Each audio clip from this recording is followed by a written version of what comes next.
Per me chi non paga volutamente il biglietto lo chiamo evasore.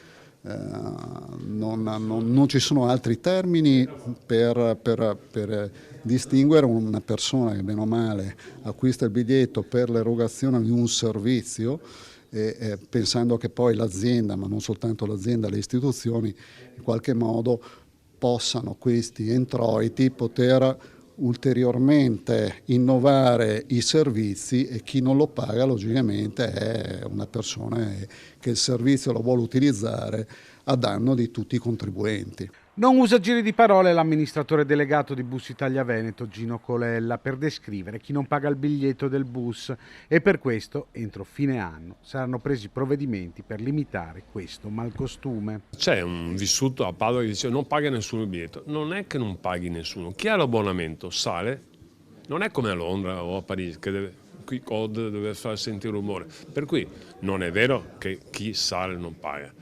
È vero che non c'è nessuna dimostrazione, per cui ha promesso che entro l'estate fa in maniera tale che venga avvertito dal consumatore che la gente paga. È importante, insomma, passa il vissuto, non paga nessuno. Non è vero. Non solo questo per rilanciare Bus Italia Veneto, il servizio di trasporto pubblico locale che dopo il Covid ha visto anni di sofferenza. Per questo un accordo tra l'azienda e la provincia che porterà al rinnovo entro il 2030 di 193 mezzi per un totale di quasi 79 milioni di euro.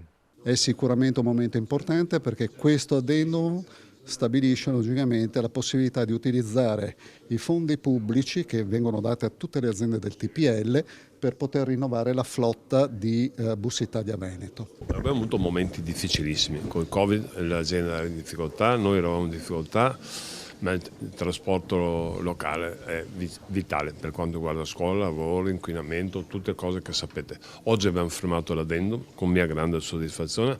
Mezzi che devono essere guidati dagli autisti e per questo, entro aprile, verranno lanciate 2 academy per reclutare almeno 54 nuovi conduttori. Entro il mese di aprile vengono istituite altre 2 sessioni di academy, pensando logicamente a introdurre in azienda delle ulteriori risorse. In termini di quantità sono circa 50 che dovranno firmare il contratto e avviare logicamente la formazione in apprendistato per l'acquisizione delle abilitazioni per la guida dei mezzi.